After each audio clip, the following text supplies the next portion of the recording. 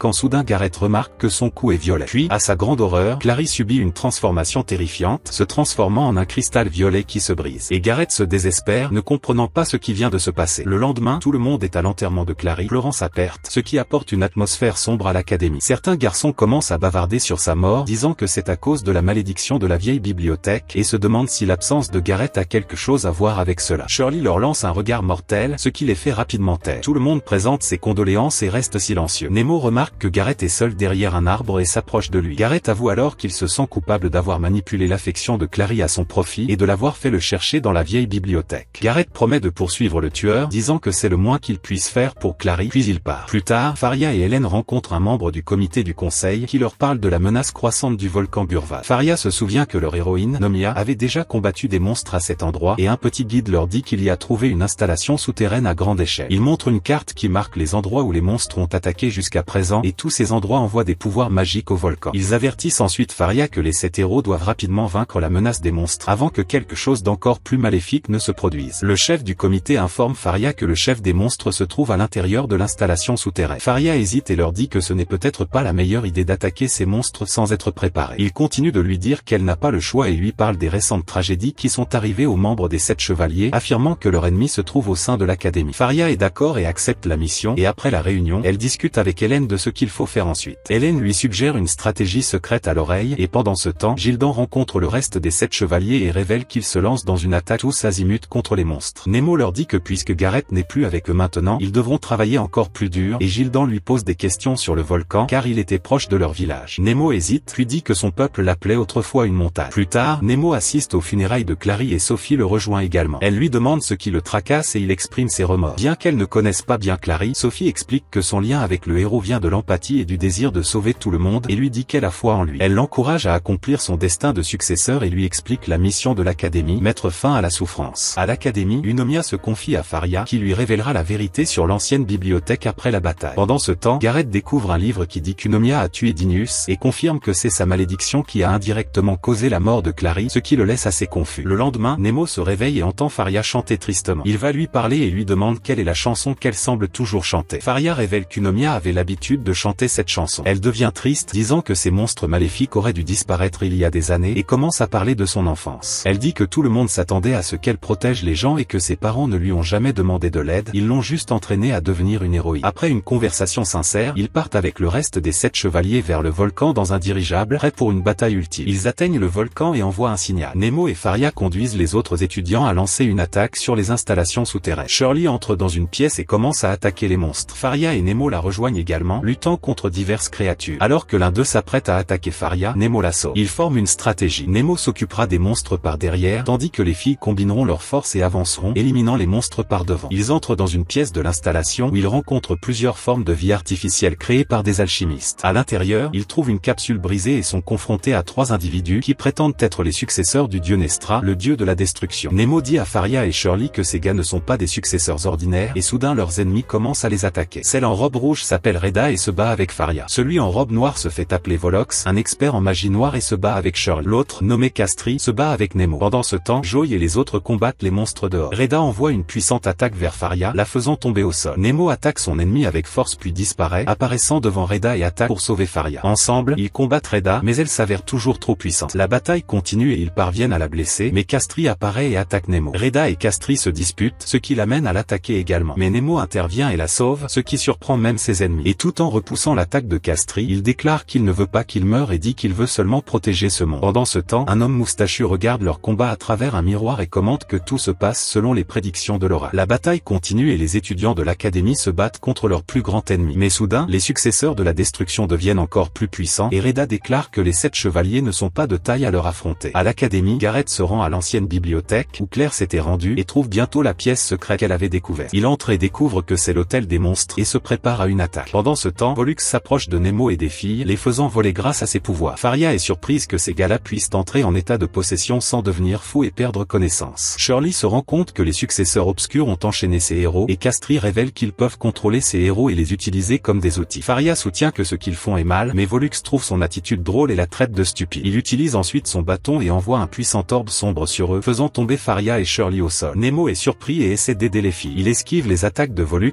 mais Castry saute d'en haut et l'attaque, qualifiant Nemo de faible. Dans la vieille bibliothèque, Gareth est entouré de monstres de destruction et se demande si la découverte de la base des monstres est ce qui a conduit à la mort de Clary. Il se met en colère et commence à attaquer les monstres. Il enfonce son épée dans l'un d'eux qui se transforme en sa puissante épée de héros. Il commence alors à éliminer les monstres comme s'ils n'étaient que de simples légumes et déclare qu'il vengera la mort de la pauvre Clary. À l'extérieur, les étudiants de l'académie luttent pour contenir les monstres et beaucoup sont écrasés à mort. Gildan, avec détermination, combat certains monstres, sauvant quelques étudiants en cours de route. Pendant ce temps, Joey continue de combattre la vilaine créature aux pouvoirs incroyables. Il se demande s'ils peuvent vraiment vaincre ces créatures et Gildan lui dit qu'ils n'ont pas d'autre choix s'ils veulent protéger le sablier d'argent et sauver les villes qui sont attaquées. Ce sablier d'argent est un objet très rare que les monstres veulent pour une raison quelconque, c'est donc leur devoir de les empêcher de l'obtenir. Alors qu'ils se battent, à un moment donné, ils regardent le volcan, se demandant si Nemo et les filles sont en sécurité. Pendant que tout le monde est occupé, le vieil oncle moustachu effrayant observe les 7 cavaliers à travers un miroir, commentant que tout se passe selon la prophétie. Puis il regarde le plafond et comme un idiot, il dit que ses plans se réaliseront. Le vieil homme avide regarde à nouveau dans le miroir et lui demande de révéler le véritable fils de la destruction. Pendant ce temps, Nemo se fait tabasser par son ennemi, mais il ne perd pas espoir et se relève pour le deuxième round. Pollux le renverse, le qualifiant de pathétique, tout comme ses amis. Et pendant qu'il est occupé avec son monologue de méchant, Reda lui dit d'être prudent car la bataille n'est pas encore terminée. Et après son avertissement, le plafond s'effondre et Nemo commence à attaquer Pollux.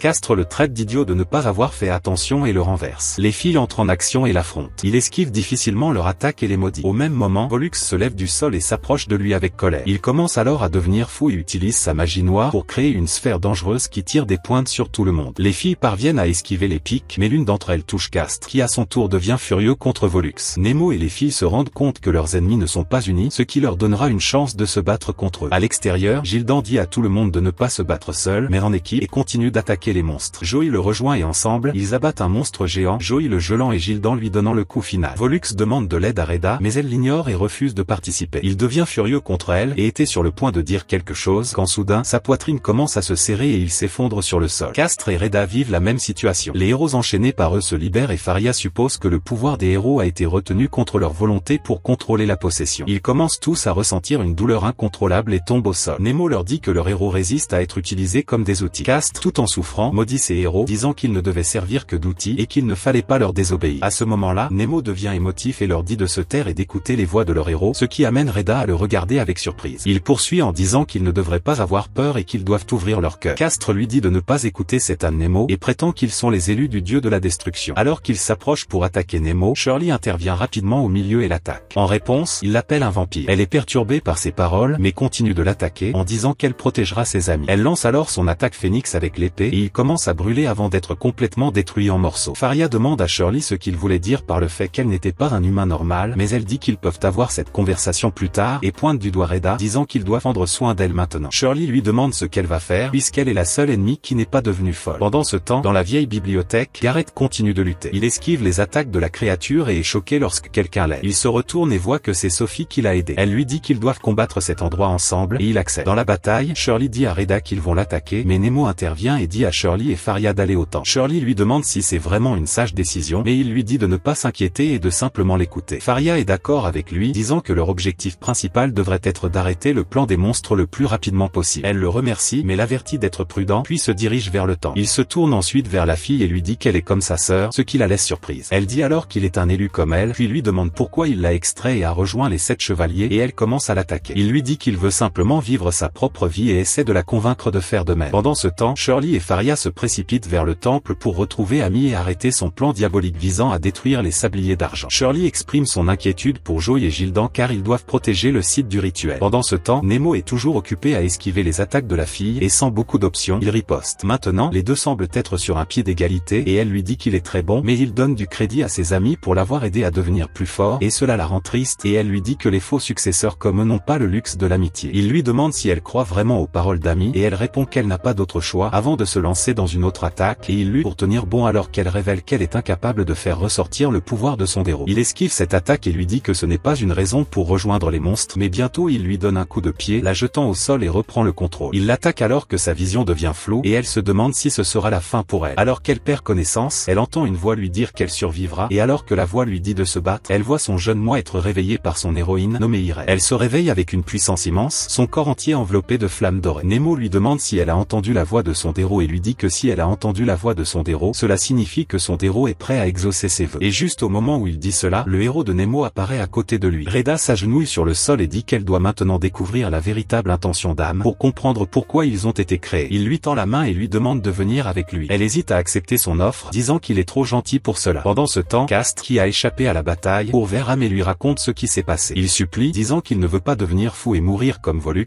mais Am demande cruellement pourquoi il n'est pas encore mort. Castres est surpris d'entendre cela et demande pourquoi ils ont été envoyés se battre. Ce à quoi Am répond qu'il voulait trouver le dernier survivant qui deviendrait alors le véritable fils de la destruction. Il lui dit que cela correspond à la prophétie qu'il a créée, mais aucun des trois ne semble être le véritable fils de la destruction. Il se regarde ensuite dans le miroir et dit que cette personne viendra bientôt le chercher. Castres le regarde avec terreur et Am continue en disant qu'ils ne peuvent rester dans l'état possédé que pendant une courte période avant de devenir fou. Il invoque ensuite des pointes géantes et lumineuses provenant du plafond. Les épines transpercent Castres et il tombe à terre complètement mort. Sheila et Faria arrivent bientôt sur les lieux et le défient. Il dit qu'il vient de recevoir la prophétie et menace les filles, disant qu'elles subiront également le même sort et deviendront des offrandes au fils de la destruction. L'histoire est muette. Dans le passé, nous voyons Hélène recevoir des instructions sur la façon de s'entendre avec une fille. Mais Hélène est triste et dit que la fille va bientôt mourir à cause d'un accident. La servante la gronde pour son impolitesse et la fille commence à pleurer. Avant cela, Hélène se sentait déjà seule après avoir rencontré son héroïne, Vanessa, qui avait la capacité de voir l'avenir. Chaque jour était une lutte pour Hélène car elle finissait toujours par être abandonnée par les gens qui l'entouraient. Elle croyait même que le monde finirait par se terminer car elle ne pouvait pas voir l'avenir au-delà d'un certain point. Mais un jour, elle rencontre Faria, une gentille fille qui lui offre un parapluie sous la pluie pour qu'elle ne soit pas mouillée. À partir de ce moment, Hélène se lie d'amitié avec Faria, sachant qu'elle joue un rôle important dans le destin. Les deux ont grandi ensemble et sont ensuite devenus membres des 7 chevaliers avec le reste du groupe. Dans le présent, Hélène demande à son héroïne ce qui se passera si elle utilise ses pouvoirs, mais Vanessa répond qu'elle ne sait pas. Hélène exprime son inquiétude et dit que les choses vont devenir encore plus difficiles à partir de maintenant. Pendant ce temps, à l'intérieur du temple, Shirley et Faria font face à Amy, qui s'approche d'eux en affirmant qu'il est le héros de cette nouvelle ère. Faria tente de le bloquer avec son arme, mais finit par être projeté en arrière. Heureusement pour elle, Nemo arrive juste à temps et la prend dans ses bras. Il s'excuse de l'avoir fait attendre, et peu de temps après, Reda le rejoint. À l'extérieur, Joe combattait l'ennemi de glace avec son arme et réussit à le vaincre en le brisant en morceaux. Gildan salue leur performance et se tourne vers les étudiants, disant qu'ils ont réussi à protéger le site rituel. Tout le monde applaudit et commence à examiner l'appareil que les monstres ont utilisé pour voler le pouvoir du sablier d'argent. Joe demande comment ils ont réussi à retrouver cet appareil et Gildan répond que c'est grâce aux informations obtenues par Hélène. Il place ensuite le sablier argenté sur l'appareil, tandis que Joe demande si leur travail est terminé. Gildan répond qu'il semble que oui et se souvient que c'est Hélène qui a donné toutes les informations nécessaires, y compris l'emplacement du site rituel. Joe demande pourquoi on ne leur a pas dit le véritable but de la protection de cet endroit et Gildan lève les yeux vers le ciel et dit qu'il a un mauvais pressentiment, comme s'il y avait quelque chose de plus qui ne leur avait pas été révélé. De retour au temple, Amy révèle que Nemo est le véritable fils de la destruction, ce qui laisse les filles choquées. Amy continua en expliquant qu'il avait envoyé les faux successeurs après eux, précisément pour trouver le véritable fils de la destruction. Reda est furieux et lui demande pourquoi il a menti en disant qu'elle était l'une des élues. Mais Amy ignore sa question et est surprise que Nemo n'ait pas tué Reda. Après avoir entendu cela, Reda change d'avis et accuse Amy de les utiliser comme de simples pions dans son jeu maléfique. Elle voit alors le corps mort de Volux dans le coin de la pièce et sa colère ne fait qu'augmenter. Puis, avec l'aide de la magie de son héros, elle surcharge son propre corps et se prépare à attaquer. Elle charge sur lui de toutes ses forces, tandis qu'Amy invoque de puissantes épines magiques et les lui lance. Elle brise son attaque et s'approche de lui coupant les mains. Mais quand vous essayez de percer son corps, rien ne se passe et il reste debout. Amy se moque d'elle en disant que même après avoir utilisé son pouvoir de héros, Faria est toujours faible par rapport à lui. Son bras commence à se régénérer et il crée une barrière puissante lorsqu'elle est sur le point d'attaquer à nouveau, les jetant contre les murs. Shirley commente que sa capacité de régénération est très forte et que ses attaques n'auront pas beaucoup d'impact. Faria demande ce qu'il compte faire avec Nemo et Amy révèle qu'il l'utilisera comme sacrifice pour obtenir le pouvoir de détruire l'ordre mondial. Pendant ce temps, dans la vieille bibliothèque, Sophie raconte la malédiction de cet endroit et montre à Nemo comment elle affecte son corps. Il est choqué de voir cela et elle lui dit qu'elle a essayé de résister à la malédiction pendant longtemps mais que de jour en jour cela devient plus difficile à supporter. Nemo lui demande pourquoi elle ne le lui a pas dit plus tôt mais elle lui révèle que la malédiction ne se propagera que si d'autres en sont informés. Elle se souvient de ce qui est arrivé à Clary et demande à Sophie ce qui s'est réellement passé à l'époque. Elle lui dit que s'il découvre cela, lui aussi sera possédé par la malédiction. Nemo n'est pas d'accord et dit qu'il veut tout savoir pour venger la mort de Clary. Sophie accepte et lui raconte la trahison du génie qui était bibliothécaire à l'époque. Dans le temple, Nemo est jeté à terre et se transforme à nouveau en état humain. À ce moment-là, des mains violettes émergent du sol et l'entourent, envoyant des ondes de choc dans tout son corps. Nemo hurle de douleur, incapable de faire quoi que ce soit, et Faria lui demande de le lâcher. Mais Amy continue la torture, disant qu'il prendra le soleil de la destruction du corps de Nemo et le dévorera. Shirley, qui est également plaquée au sol, regarde la scène et se sent complètement impuissante. La torture d'Amy continue et il commence bientôt à se transformer. Ses muscles augmentent de volume, mais soudain, on entend des pas qui s'approchent et Hélène apparaît. Amy libère Nemo et dit que son arrivée ne changera rien, mais elle se contente de rire, disant qu'elle voit clairement sa défaite. Elle va voir Faria et lui dit de ne pas s'inquiéter, car elle s'occupera de la situation. Faria demande si le rituel est terminé et Hélène répond que tout est en ordre. Faria la regarde avec admiration, car il ne l'a jamais vu utiliser son pouvoir auparavant. Hélène se tient alors devant Amy, qui la regarde sous le choc, et son héroïne, Vanessa, apparaît à côté d'elle et elle se prépare à se battre. Elle se tourne vers Faria et s'excuse, car elle va arrêter le temps un instant et démarrer le processus. La magie commence et un seau apparaît dans l'air, entourant le lieu d'un champ magique blanc. L'énergie se propage et tout le monde est choqué. Le seau grandit alors, prenant la forme d'une gigantesque horloge fonctionnelle. Amy accuse Hélène d'utiliser le pouvoir stocké sur le site du rituel pour sa magie. Il lui envoie ses épines magiques, mais Hélène les arrête dans leur élan et les détourne. Elle crie alors « Temps » et un autre seau magique apparaît derrière lui. Sa bague commence à se fissurer et elle lui dit qu'elle connaît ses tours et brise la bague déjà fissurée, ainsi que le seau magique du temps. Avec cela, elle supprime la barrière et guérit tout le monde. Nemo se relève difficilement, tout comme Faria et Shirley. Ils vont voir Hélène et lui demandent ce qui s'est passé et elle leur dit qu'elle a enlevé à Amy sa capacité à se régénérer et Nemo se rend compte que maintenant ils auront une chance équitable dans ce combat. Cependant, alors qu'il parle, Hélène s'effondre sur le sol, complètement épuisée. Shirley court vers elle, lui demandant de rester consciente et Faria et Nemo décident que le moment est venu d'attaquer Amy. Ils courent ensemble, se transforment en leur forme de héros et passent à l'attaque. Faria va en premier et tente de bloquer les coups d'Amy, mais Nemo attaque simultanément. Amy tente d'esquiver, mais les deux l'attaquent de toutes les directions. Faria parvient à lui couper le bras, le laissant furieux. En réponse, il lance une attaque massive sur elle, la repoussant en arrière. Il leur dit que même sans sa pleine puissance, il est toujours supérieur et lance plusieurs attaques avec une seule main. Faria tente de les bloquer, déterminé à ne pas gâcher l'opportunité créée par Hélène. Nemo transforme sa main en canon et se prépare à une attaque, tandis qu'Amy continue d'attaquer et Faria le bloque une fois de plus et se dirige vers lui. Amy se précipite vers elle et les deux entrent en collision, libérant une grande vague d'énergie. Ils continuent à se battre, mais bientôt Amy la domine, faisant tomber Faria en arrière. Elle demande de l'aide à Nemo, mais à ce moment-là, Amy redirigeait son attaque vers Nemo, qui serait complètement mort si Rita n'avait pas envoyé un rayon pour bloquer l'attaque. Faria dit à Nemo de mettre fin à ce combat immédiatement, et il accepte, envoyant une puissante attaque avec son canon à main. Amy tente de contre-attaquer, mais cela ne sert à rien, et l'attaque de Nemo ne semble qu'augmenter. Lui-même est surpris par la puissance de son attaque, tandis qu'Amy lutte pour maintenir sa position. Son pouvoir devient trop grand pour que l'ennemi puisse réagir, et donc Amy est abattue. Maintenant, Nemo a du mal à contrôler son pouvoir, et le bâtiment commence à se fissurer, et le pouvoir est si immense qu'il atteint même l'extérieur, ce qui fait que tout le monde regarde avec admiration. Et c'est ainsi qu'ils ont finalement vaincu Amy, et Nemo, après avoir tant essayé, est tombé au sol, épuisé. Mais cette fois, Faria est là pour l'attraper. Il demande à Faria si cela signifie que leur combat contre les monstres est également terminé, et elle répond que c'est le cas, et lui demande s'il va bien. Nemo lui dit de ne pas s'inquiéter, et ensemble ils observent les cristaux qui ont été créés lorsqu'il a attaqué Amy. Soudain, le plafond commence à trembler et Hélène se réveille en disant que le temple va bientôt s'effondrer. Hélène dit à tout le monde de sortir de là, et Reda se dépêche de sortir par une ouverture, disant qu'elle va partir maintenant, car elle ne veut pas être arrêtée par les 7 chevaliers. Nemo lui dit qu'elle lui a sauvé la vie, et qu'elle n'a pas besoin de s'enfuir, mais Reda rejette cette option, disant qu'elle l'a fait pour elle-même, et l'avertit qu'il est l'élu en tant que fils de la destruction, et qu'il ne pourra plus échapper à son destin. Elle part ensuite, tandis que Faria rassemble les autres pour partir. Dehors, tout le monde est épuisé par le combat et s'entraide. Gildan et Joey voient bientôt les filles revenir avec Nemo, et ils se réunissent pour faire la fête. Faria déclare qu'en tant que membre des 7 chevaliers, ils ont accompli la mission et tout le monde est heureux. Après un certain temps, ils quittent la ville dans leur dirigeable, pensant que tout est enfin terminé. Cependant, la vérité est qu'Amy est toujours en vie, tout cela grâce au morceau de cristal qu'il tenait. Il se lève et regarde sa main, qui a été maudite de la même manière que celle de Claire. Soudain, une créature fantomatique, ressemblant à Sophie, apparaît derrière lui et le remercie pour son travail. Amy lui demande pourquoi elle a menti sur la prophétie selon laquelle il serait victorieux, et Sophie lui dit que cela faisait partie de son plan pour qu'il mobilise les monstres. Sophie le remercie d'avoir fait de Nemo le fils de la destruction et d'avoir fait utiliser à Hélène tous ses pouvoirs. Tandis qu'elle parle, la main d'Amy commence à être entièrement absorbée par la malédiction qui se propage rapidement dans tout son corps avant de l'envelopper complètement et de le briser en morceaux. Plus tard, nous voyons Nemo derrière les barreaux barreau avec une expression très triste tandis que Faria et Hélène lui rendent visite. Faria lui dit qu'ils n'ont pas d'autre choix que de l'arrêter car le génie avait déjà vendu son âme au monstre. Hélène explique que la malédiction de l'ancienne bibliothèque amène la personne à arrêter le temps et à détruire son existence, ce qui était autrefois le pouvoir du génie. Gareth les rejoint et accuse Nemo d'utiliser le pouvoir des monstres pour détruire l'académie. Ensuite, les membres restants des 7 chevaliers se réunissent pour discuter de Nemo. Gildan demande s'il est vraiment nécessaire de le garder enfermé puisqu'il se bat à leur côté depuis tout ce temps. Gareth montre un morceau de papier et dit que c'est le résultat de recherches menées par Sophie et le conseil. Il jette les documents sur la table et prétend que Nemo ressemble au successeur de Trois-Faux. Il suggère que Nemo a dû conclure un contrat avec les génies avant d'infiltrer l'académie. Gildan demande si cela serait vraiment possible puisque la malédiction de la vieille bibliothèque existait bien avant l'arrivée de Nemo. Et Gareth explique que la malédiction avait été scellée auparavant grâce au pouvoir de l'Onomia. Et Shirley demande si les génies auraient pu libérer la malédiction. Gareth répond que c'est possible et Joey est d'accord, disant que des choses étranges ont commencé à se produire depuis que Nemo est arrivé à l'académie. Mais Gildan insiste sur le fait qu'il ne devrait pas tirer de conclusions hâtives et suggère que Nemo pourrait simplement être une victime des monstres. Farah admet que c'est possible, mais il est tout de même logique qu'il garde Nemo enfermé pour le moment. Elle explique qu'ils ne peuvent pas le libérer maintenant car cela provoquerait la panique parmi les étudiants. Elle dit à Gareth que le pouvoir de Nemo était incroyable mais aussi anormal. Gildan se lève de sa chaise et demande avec inquiétude s'il considère toujours Nemo comme un ami. Tout le monde est d'accord, mais ils savent que si Nemo se retourne contre l'académie, ils devront le vaincre. Gildan n'est pas d'accord et quitte la réunion en disant qu'il trouvera un autre moyen d'aider Nemo. Plus tard, Gareth rend visite à Nemo et dit qu'il existe un sceau magique l'empêchant d'invoquer Ginius. Il révèle que le dortoir était autrefois une prison pour enfermer des successeurs dangereux comme lui, mais Nemo affirme qu'il n'a aucune intention de combattre qui que ce soit. Gareth n'y croit pas et active le sceau, révélant les bras monstrueux de Nemo. Nemo regarde ses bras et dit que c'est son péché, quelque chose qu'il n'a jamais pu laver. Il révèle alors qu'il est un faux successeur créé par les monstres. Faria écoute la conversation tandis que Nemo parle du temple de base où il a été généré à l'intérieur d'une capsule avec beaucoup d'autres. Les émis supervisaient tout et décidaient lesquels de ces individus seraient utiles à ses objectifs. Gareth conclut qu'après sa naissance, Nemo a dû se faire passer pour un garçon innocent pour infiltrer l'académie, mais Nemo le nie, disant qu'il voulait seulement se faire passer pour un humain pour être avec Faria et les autres. Gareth, toujours incrédule, demande à Nemo de prouver son intention en l'achevant. Gareth dégaine son épée mais finit par changer d'avis, disant qu'il ne le tuera que lorsque le verdict sera annoncé. Pendant ce temps, Hélène et Shirley sont ensemble, parlent de Nemo et Hélène prévient Shirley d'être prudente, car si elles ne sont pas discrètes, leur propre secret pourrait être révélé. Malgré tout, Shirley ne peut s'empêcher d'avoir pitié de lui car Nemo lui a sauvé la vie. Hélène s'approche alors de Shirley, lui proposant de la nourrir et Shirley enfonce ses dents de vampire dans son cou. Plus tard, Gildan rencontre Joey et déclare qu'il est impossible que Nemo soit du côté des monstres et qu'il fera tout pour le sauver. Ils se rendent sur la terrasse et Joey commente qu'il a toujours été surpris que Gildan, un prince, soit devenu l'un des 7 chevaliers. Ils parlent de leur amitié au fil des années et Gildan demande si ce n'est pas suffisant pour Nemo d'être une bonne personne. Mais Joey n'est pas d'accord et rappelle à Gildan que son père, Clary et plusieurs camarades de classe ont été tués par lui. Gildan admet que si Nemo est vraiment un ennemi, il ne lui pardonnera pas non plus. Joey lui parle du bras monstrueux de Nemo, mais il répond simplement qu'il n'a même pas d'oreille humaine et même cela ne suffit pas à faire de lui un monstre. Joey admet que Nemo est peut-être une bonne personne, mais il leur a quand même menti tout le temps. Pendant ce temps, Faria demande à son héroïne, Onomia, ce qui s'est passé dans l'ancienne bibliothèque. Onomia montre sa main qui a été maudite de la même manière que celle de Clary. Faria demande si cela est arrivé à cause de Genius, mais Onomia répond que si elle veut se rapprocher de la vérité, elle subira également le même sort. Elle dit que Faria doit aider Nemo et Faria est prête à tout pour y parvenir. Onomia accepte alors de lui montrer tout ce qu'elle sait et lui demande de la suivre. Ils se rendent dans un endroit abandonné et à l'intérieur, Onomia déverrouille une porte en utilisant sa magie. Faria entre et arrive à la bibliothèque. Elle voit un livre briller sur la table et lorsqu'elle s'approche, une fumée violette en sort et l'enveloppe. À l'académie, Gildan rencontre un membre du comité pour parler de Nemo, mais l'homme dit qu'il ne peut pas faire grand-chose car les règles sont strictes dans ce cas. Gildan lui offre un morceau de gâteau et l'encourage à faire une exception pour Nemo en aidant l'homme à payer sa dette. L'homme accepte finalement d'essayer et Gildan continue de manger joyeusement. En partant, il voit Shirley l'attendre dehors, écoutant leur conversation et elle dit que justice sera garantie quoi qu'il arrive et accepte de l'aider. À l'école, Joey est occupé à pratiquer ses talents d'escrimeur lorsque Sophie s'approche et lui pose des questions sur Nemo. Joey dit qu'il n'est pas sûr que Nemo soit avec les monstres mais prétend qu'il est une bonne personne. Soudain, Sophie attrape Joey par les joues et le regarde directement, ce qui le surprend. Elle commente qu'il est gentil et qu'elle est sur le point de l'embrasser, mais il l'arrête en disant que son travail est de la protéger. Pendant ce temps, Nemo est dans sa cellule, regarde ses mains et réfléchit à tout ce qui s'est passé. Faria est à la recherche de son lieu de naissance. Elle arrive en ville, se rend dans son ancienne maison et trouve une photo de lui avec sa famille. Elle avance sur son chemin et imagine ce qu'auraient été les choses sans l'attaque des monstres. Elle examine quelques rochers et trouve un cristal, se rappelant que sur la photo, Nemo le portait sur sa cravate. À ce moment-là, Reda apparaît et attaque, mais Faria parvient à esquiver. Reda suppose que Faria est là pour la capturer. Mais lorsque Faria essaie de s'expliquer, Reda n'essaie même pas de l'écouter et l'attaque à nouveau. Elle saute dans les airs et se transforme en son héroïne. Les deux s'attaquent en même temps et leur leurs pouvoirs s'affrontent violemment. Reda attaque Faria, mais elle esquive et contre-attaque. Ils continuent à se battre à pleine puissance, jusqu'à ce que Faria la domine, la repousse et invoque son attaque de tonnerre ultime. La foudre frappe Reda, la faisant tomber au sol, et Faria exige qu'elle se rende. Mais Reda refuse, disant qu'elle sait comment les 7 chevaliers traitent les gens comme elle. Elle se relève difficilement, et dit qu'elle préfère mourir là dans la dignité, plutôt que de s'abandonner à la disgrâce. Faria est surprise d'avoir encore autant de force, et déterminée à ne pas perdre, Reda canalise plus de puissance, et crée un phénix de flamme. Mais son héroïne, Irène, apparaît devant elle, la qualifiant de malheureuse mais lui proposant son aide. Maintenant, avec un courage renouvelé, Reda invoque son arme ultime et Irène l'encourage à se battre comme une vraie guerrière. Elle crée une tornade de feu et attaque Faria, qui tente de la contenir. Pendant ce temps, à l'académie, Nemo est emmené à une audience concernant son procès. Gareth lui demande s'il a quelque chose à dire, mais Nemo s'excuse simplement et dit qu'il ne sait rien. Et Gareth exige que, puisque Nemo n'avoue pas, le tribunal l'exécute pour empêcher la malédiction de se propager. Sophie et Joy sont d'accord, disant qu'ils n'ont pas d'autre choix. Le directeur de l'école était sur le point de le condamner à mort. Lorsque Gildan et Shirley arrivent sur les lieux et demandent l'arrêt du procès, ils se rendent chez le directeur et Shirley lui montre un ordre du gouvernement indiquant qu'il est trop tôt pour une exécution car il manque encore des preuves concrètes. Gildan insiste sur le fait qu'ils ne devraient pas défier les règles de l'Empire et qu'ils doivent enquêter davantage sur cette question. Cependant, Sophie dit qu'il est trop tard pour en discuter, précisant que l'exécution de Nemo est définitive. Elle assume l'entière responsabilité de la décision et ordonne aux gardes d'encercler les lieux. Joy et Gareth semblent être un peu possédés et, avec quelques autres, ils acculent le groupe. Heureusement, Faria arrive juste à temps et empêche Gareth d'attaquer. Il lui demande si elle soutient Nemo et elle dit qu'elle a découvert la vérité et que maintenant elle va la révéler. Elle se tourne vers Nemo et lui montre le cristal, lui demandant s'il le reconnaît. Il a l'air surpris et elle lui dit qu'il appartenait au vrai Nemo, qu'il a tué pour venir dans cette académie. Nemo admet que c'est vrai et qu'il a pris son corps et ses souvenirs. Il s'agenouille devant elle et lui demande de l'achever en guise de punition, mais Faria n'est pas d'accord et maintient sa position selon laquelle elle le protégera comme promis. Elle se bat contre Gareth et Joy pour empêcher Nemo d'être exécuté. Gildan et Shirley les rejoignent également et le dirigeable de Faria arrive. Joy se précipite pour attaquer, les empêchant de s'échapper, mais Reda envoie son attaque par onde de choc sur lui. Faria tend la main et demande à Nemo de l'accompagner. Il accepte et monte dans le dirigeable pour s'échapper. Shirley et Gildan les regardent partir, heureux qu'ils soient sains et saufs. Dans le dirigeable, Reda révèle à Nemo que Sophie est celle qui contrôle les monstres, et Faria est d'accord, disant que Reda lui a tout dit quand elle est allée au lieu de naissance de Nemo. Reda leur dit qu'il est possible que Sophie ait manipulé Amy et exploité le fait que Nemo ait rejoint l'académie, le forçant à utiliser le pouvoir du génie. Ils n'arrivent pas à croire qu'elle l'a utilisé pour briser sans le savoir le sceau de l'ancienne bibliothèque et ramener la malédiction. Reda lui dit que l'attaque finale qu'il a utilisée contre Amy a été le déclencheur pour libérer le sceau de malédiction. Et pendant qu'il parle, un coup de tonnerre frappe l'avion et Nemo est sur le point de tomber. Mais Faria le rattrape rapidement. Il se dirige vers le balcon et assiste, sous une lumière intense, à une énergie violette s'élevant dans le ciel. Pendant ce temps, Gareth est avec les autres étudiants, examinant le grand vortex de pouvoir magique qui se répand dans toute l'académie. Ils reçoivent une alerte rouge, les informant du danger. Et l'un d'eux prévient que dans les 60 heures, le champ magique protecteur autour de l'académie s'effondrera et que le monde prendra fin. Shirley demande à Gareth où il va, mais il part en disant qu'il ne peut plus rien faire et qu'il trouvera un moyen d'en finir avec Nemo. Certains étudiants tentent d'empêcher le sceau de s'effondrer à cause du vortex. Pendant que Gildan, Shirley et Joy se rencontrent pour discuter de la situation. Shirley lui dit qu'elle veut connaître la vérité et croire ses amis. Joy, cependant, leur dit que le pouvoir de Genius pourrait potentiellement détruire le monde et devient furieux, déclarant qu'ils doivent trouver Nemo et mettre un terme à son existence. Pendant ce temps, Gareth rend visite à Sophie à la bibliothèque, exigeant plus de pouvoir pour pouvoir détruire Nemo. Dans le dirigeable, Nemo s'assoit près de la cheminée pour se réchauffer et Ferry le rejoint, lui offrant une tasse de café. Il lui demande ce qu'ils vont faire maintenant et s'en veut d'avoir causé tant de problèmes. Il lui dit qu'il veut la protéger et elle propose de faire la même chose pour lui. Elle le lui montre alors et dit que c'est le prix à payer pour connaître la vérité et qu'elle était préparée à ce que cela arrive. Elle lui dit qu'au début, elle voulait le protéger par devoir, mais qu'elle a maintenant d'autres raisons de le faire et révèle qu'elle aime aussi être avec lui. Il lui demande quel est son devoir et elle lui répond que depuis son enfance, elle a été élevée pour protéger ce monde et en assumer toutes les responsabilités. Elle a toujours fait son devoir avec sincérité et n'a jamais pensé à autre chose, mais cela a changé lorsqu'elle l'a rencontré. Il lui dit qu'il ressent la même chose pour elle et ils conviennent de se soutenir mutuellement. Elle tend la main, disant qu'ils doivent aller à l'académie et arrêter le plan diabolique de Sophie. À la bibliothèque, Sophie commence son plan et transforme Gareth en monstre, l'appelant un bon garçon pour avoir écouté sa maman. Pendant ce temps, Hélène est avec son héroïne, Vanessa, et ensemble, elle crée un silo puissant. Hélène se souvient du moment où elle a rencontré Faria et essaie de se sentir en paix, sachant ce qui l'attend. Le vortex magique continue de grandir et Faria, Nemo et Reda sautent du dirigeable pour atteindre l'académie et courent vers le terrain de l'académie. Ils rencontrent Shirley, Gildan et Joy qui exigent que Nemo leur soit livré. Joy est sur le point de l'attaquer, mais Reda intervient et lance une de ses armes pour arrêter l'attaque. Il décide de s'en prendre à elle en premier et l'attaque, mais elle tient bon et bloque le coup. Elle demande à Nemo de bouger car ils n'ont pas beaucoup de temps et il accepte, attrapant Faria et s'enfuyant. Shirley et Gildan tentent de les poursuivre, mais Reda les bloque avec ses attaques. Elle combat les trois seuls et dit qu'ils sont manipulés. Shirley demande à qui elle fait référence et Reda révèle que c'est Sophie. Sophie, surprenant tout le monde. Joey refuse de croire que c'est vrai, mais Shirley et Gildan acceptent de l'écouter. Joey devient furieux et dit qu'il a juré à Sophie qu'il protégerait l'académie, et alors qu'il parle, il ressent une oppression dans sa poitrine et s'effondre sur le sol. Ses bras commencent à se cristalliser, se répandant dans tout son corps. Il crie le nom de Sophie dans une grande douleur, puis il devient possédé et les poursuit. Gildan dit à Shirley et Reda d'aider Nemo et se prépare à combattre Joey. Ils acceptent et quittent les lieux, tandis que Joey commence à l'attaquer. Pendant que tout cela se passe, Faria demande comment Sophie peut être la méchante dans tout cela, et Nemo dit qu'il devait y avoir quelqu'un d'autre que Gineux et Unomia quand cela s'est produit. À ce moment-là, Sophie arrive et confirme qu'elle était également là à ce moment-là. À ce moment-là, je me suis demandé, que s'est-il passé? Quel moment? Je ne comprends rien. Cet anime avec une note de 5e perturbe. Et Faria pose la même question que moi, en disant que tout s'est passé il y a des centaines d'années. Mais Sophie dit qu'elle était là pour purifier le monde en utilisant le vortex de destruction. Elle leur dit que c'est elle qui a découvert la méthode pour détruire le monde, et Nemo lui dit de se taire. Et comme le héros de merde qu'il est, il dit qu'il va sauver le monde de leur plan diabolique. Il l'attaque, mais elle invoque son arme et le jette au sol. Et puis vous arrivez et vous dites, oh, je n'ai rien compris à la vidéo de Batman. Mon partenaire, je ne comprends même pas cet anime, c'est vraiment mauvais. Adaptation du jeu, mec. Si vous avez regardé cette vidéo jusqu'ici, vous êtes spécial. Allons, toi et moi, suivre un traitement ensemble. Et bien, après l'avoir vaincu, elle dit que Gineux l'a tué ce jour-là. Mais une partie de son pouvoir là-bas, qu'ils appellent pièce, lui a échappé et est entrée dans le corps d'une jeune fille, lui permettant de continuer à vivre. Au fil des années, elle a pris possession du corps de nombreuses personnes et a continué à vivre. Faria lui demande pourquoi elle a essayé de tuer Nemo, et Sophie répond qu'il est le seul à pouvoir briser le sceau du livre du temps, et le seul à pouvoir le refermer. Je ne sais pas quel est le sceau du livre du temps. Faria et Nemo réalisent que Sophie est extrêmement dangereuse et décident de l'affronter. Faria passe à l'attaque, mais Sophie la bloque facilement, puis appelle Gareth, qui est possédé. Gareth se précipite sur Nemo et coupe la main de son héros, tandis que Sophie retient Faria, et Nemo est là, allongé sur le sol, en train de saigner. À ce moment-là, le livre du temps commence à se briser, libérant une quantité absurde d'énergie. Faria court vers Nemo, mais Sophie remercie Gareth pour le travail bien fait et le tue sans pitié, le traitant d'utile et de stupide. Faria tient Nemo dans ses bras et se met à pleurer, lui demandant de se réveiller. Pendant ce temps, Sophie se réjouit, disant que Nemo ne peut plus utiliser le pouvoir du génie et que le sceau est complètement détruit. Soudain, un sceau apparaît sous elle, et en levant les yeux, Sophie voit qu'Hélène est arrivée. Pendant ce temps, Nemo rêve qu'il a trouvé le vrai Nemo, et demande comment il fait pour être encore là depuis qu'il l'a tué. Nemo se sent responsable de tout, mais le vrai Nemo lui dit qu'il ne devrait pas se sentir ainsi et qu'il se réveillera vivant. Nemo se met à pleurer, disant qu'il n'est pas humain et qu'il ne mérite pas d'être aux côtés de Faria. Mais le vrai Nemo lui dit d'écouter sa voix et de se réveiller bientôt. Pendant ce temps, Hélène utilise le reste d'un certain pouvoir pour le guérir. Nemo se lève alors et jure de protéger tout le monde avec le pouvoir du protagoniste. Puis il se transforme en héros et Hélène s'effondre d'épuisement. Faria court à son secours, et Hélène dit que la mort de Nemo serait le début de la destruction du monde. Elle remonte donc le temps jusqu'à juste avant sa mort imminente dans le temple et s'excuse auprès de Faria de ne pas lui avoir dit la vérité plus tôt. Faria la regarde avec inquiétude, mais Hélène sourit et dit que maintenant elle peut voir un avenir bien meilleur. Faria le remercie pour son sacrifice et court aux côtés de Nemo, prête à arrêter Sophie. Sophie s'approche du livre, le consomme avec ses mains monstrueuses et se met à rire comme une folle. Elle commence à se transformer, devenant encore plus monstrueuse. Tout cela en se moquant de tout le monde, en disant qu'ils étaient stupides et que prolonger leur mort ne ferait aucune différence, car elle a consumé le vortex intérieur et ne leur permettra pas de le célébrer cette fois. Elle heurte le bâtiment qui commence à s'effondrer. Dehors, Gildan essaie de réveiller Joey et lui parle des plans diaboliques de Sophie. Joey se sent mal d'avoir été trompé par elle. Ils entendent un grand bruit et lèvent les yeux pour voir une Sophie déformée et grotesque détruire l'académie. Son corps continue de changer et elle devient encore plus terrifiante. Soudain, une version miniature de Sophie émerge du corps monstrueux, laissant tout le monde horrifié. Des mains violettes émergent du vortex et commencent à capturer des personnes, y compris le directeur de l'académie. Un monstre surgit littéralement de l'intérieur et lance des attaques pour semer encore plus de destruction. Joey et Gildan se précipitent pour aider. Gildan demande si Joey peut se présenter dans cet état, mais il dit qu'il n'a pas le choix. Le monstre continue de vaincre les étudiants et de les dévorer, et tandis qu'il tente de s'échapper au milieu du chaos et de la confusion, Faria arrive et entre dans la bataille pour sauver les étudiants. Elle demande à tout le monde de suivre les ordres des officiers de classe et de se préparer à se battre. À ce moment-là, la géante Sophie lance une attaque dévastatrice. Nemo et les autres tentent d'esquiver et courent à travers les terrasses. Nemo se cache derrière un bâtiment et essaie de réfléchir à ce qu'il doit faire. C'est à ce moment que Ganius apparaît devant lui et lui dit de se calmer. Il explique que Sophie a fusionné avec un vortex de destruction et que si Nemo utilise son canon à main à courte portée, il peut briser le sceau. À ce moment-là, Sophie lance une nouvelle attaque et Nemo parvient à l'esquiver de justesse. Reda apparaît et protège Nemo des attaques. Elle demande ce qui se passe et s'il y a quelque chose qu'il peut faire pour arrêter tout ça. Nemo lui parle du plan de Ganius et elle accepte de l'aider de toutes les manières possibles. Joey et Gildan arrivent sur les lieux, abattant un monstre. Nemo est heureux qu'ils soient unis et est convaincu qu'ils pourront enfin vaincre ce monstre. Pendant ce temps, Shirley est avec Hélène et lui demande si elle a l'intention de mourir de cette façon. Hélène admet que c'est vrai et lui demande de ne rien dire à Faria. Shirley sait que l'utilisation de tant de magie temporelle par Hélène lui fait faire face à plusieurs conséquences et lui demande de ne pas l'abandonner. Elle enlève ensuite son gant et se mord le doigt, apportant son sang à Hélène et lui demandant de le boire pour qu'elle ne meure pas et puisse vivre vivre comme un vampire. Hélène accepte son sang et dit que les choses ne sont peut-être pas si mal après tout. Shirley est d'accord et dit que Nemo disait la même chose. Dehors, Nemo et Faria s'approchent du monstre, mais celui-ci crée une barrière faite d'obscurité et de destruction. Faria lui dit que puisqu'il est le seul à pouvoir sceller le vortex, il doit entrer dans la barrière, tandis qu'elle utilise tout son pouvoir pour créer une ouverture. Nemo hésite, mais elle lui dit qu'ils doivent le faire, sinon ils seront tous consumés par les ténèbres. Elle concentre toute sa puissance et tente de créer une ouverture, alors même que la malédiction commence à se propager dans tout son corps. Mais soudain, de nulle part, Gareth apparaît. Il lui dit qu'elle doit le faire et traverse la barrière, créant une ouverture. Son corps commence à se cristalliser tandis que la malédiction se propage, et il dit à Nemo que c'est sa façon de s'excuser et de venger la mort de Claire. Il cède alors et coupe la barrière, tandis que son corps continue d'être affecté et se rapproche de la mort. Nemo le remercie et entre dans la barrière avec Faria. Il grimpe sur le corps du monstre et parle de Sophie. Faria lui dit d'arrêter, sinon le monde entier sera condamné. Sophie répond qu'elle essaie simplement d'empêcher tout le monde de vivre pour que personne d'autre ne soit blessé. Elle leur dit alors qu'elle était très heureuse lorsque Nemo est arrivé à l'académie et qu'elle aimait beaucoup Dinius. Elle continue de parler, disant que si une personne blesse une autre, tout le monde devrait être puni pour ses péchés, et révèle son plan pour faire en sorte que le canon à main de Nemo devienne incontrôlable et devienne possédé. À ce moment-là, Dinius et Unomia apparaissent. Ils disent qu'ils peuvent désormais corriger une erreur et avoir Sophie. Les héros et les 7 chevaliers se battent avec acharnement pour sauver tout le monde, et ils comptent sur l'aide des autres pour combattre. En terminant la thèse, Shirley élimine Hélène, Joy et Gildan. Tout le monde se bat pour arrêter ce massacre et sauver tout le monde. Sophie devient furieuse parce que tout le monde la rejette et commence à attaquer Faria et Nemo. Ils esquivent ses attaques et avancent vers elle. Nemo essaie de la frapper avec ses mains tranchantes, mais elle se protège. Il s'éloigne d'elle alors que des tentacules émergent d'elle, essayant de l'attraper. Il les coupe un par un et atterrit à côté de Faria. Sophie se couvre et disparaît à l'intérieur du corps du monstre, et soudain de gros blocs émergent de la chair du monstre et l'attaquent. Nemo continue de courir, esquive l'attaque, puis saute dans les airs. Il voit le visage de Sophie apparaître et dit à Faria de le poursuivre. Elle frappe le monstre, le brisant en morceaux, et Nemo atterrit à côté d'elle, mais il se régénère pour former plus de tentacules, et Sophie émerge de l'un d'eux. Ils commencent à courir, esquivant les attaques, mais elle envoie plus de tentacules vers eux. Ils coupent tout ce qu'ils peuvent pendant qu'ils courent. Faria est presque sur le point de tomber du corps du monstre, mais Nemo l'attrape et saute dans le ciel. Avec Faria dans un bras, Nemo utilise son canon à main et lance une attaque puissante. Faria prête également son pouvoir, et ensemble, elles lancent l'une des attaques les plus puissantes. Sophie tente de contre-attaquer avec sa propre attaque, et les deux pouvoirs s'affrontent, créant une force de lumière incroyable. Tout le monde regarde cette scène, encourageant le succès de Nemo et Faria. Et heureusement, ils parviennent à maîtriser les attaques de Sophie et à détruire son corps monstrueux. Après cela, Nemo tombe au sol, désormais sans sa forme de héros, et il respire lourdement. Sophie est toujours en vie et le taquine à propos de ses pouvoirs. Il lui dit de se taire et dit que la seule personne qui peut lui donner des ordres est Faria. Et en parlant d'elle, elle a également perdu sa forme de héros et est tombée au sol d'épuisement. Sophie se moque alors d'eux et révèle que le vortex est toujours en elle. Il la regarde sous le choc alors qu'elle le libère à nouveau et leur dit que leur fin est proche. Nemo dit qu'il a encore du pouvoir et qu'il fera tout pour l'arrêter. Il commence à se transformer et en voyant Faria, il s'excuse pour son apparence et dit qu'il n'est pas humain. Il affirme qu'il ne pourrait pas non plus devenir un monstre complet. Et même si elle était ce genre de créature, pour lui, son amitié était la plus précieuse et elle l'aidait beaucoup à être en paix avec lui-même. Faria court vers lui et le serre affectueusement dans ses bras. Elle le remercie et se dirige vers Sophie. Il avance vers elle et il commence à se battre. Les gens regardent le combat et Reda elle-même est surprise que Nemo, étant un monstre, puisse encore fusionner avec son héros et se battre. Il continue de se battre contre Sophie et elle lui dit qu'il doit payer pour ses péchés, pour avoir tué le vrai Nemo et pour avoir volé ses souvenirs. Nemo dit alors que le vrai Nemo l'a déjà accepté et il continue à se battre jusqu'à ce qu'il parvienne à l'attraper. Le génie apparaît devant lui et dit que cette fois, il va l'éliminer de ce monde. Sophie lui demande s'il utilisera à nouveau son pouvoir de scellement, ce qui signifierait perdre tous ses pouvoirs et devenir un humain normal. Le génie ignore la provocation et dit à Nemo de faire ce qu'il veut. Ainsi, une grande lumière apparaît lorsqu'il utilise le pouvoir du sceau et l'atmosphère revient à la normale. Le livre du temps tombe par terre et Nemo est allongé à côté de lui. Après quelques jours, tout revient à la normale et Reda rejoint l'académie en tant que nouvel étudiant qui est en fait un monstre, tout comme Nemo. Hélène et Shirley sont ensemble, profitant de la compagnie de l'autre et Joe jure de devenir encore plus fort et trouve même un admirateur secret. Plus tard, Gareth rencontre les autres membres des 7 chevaliers et s'excuse. Alors les choses reviennent à la normale et tout le monde recommence à s'amuser, surtout Père et Nemo.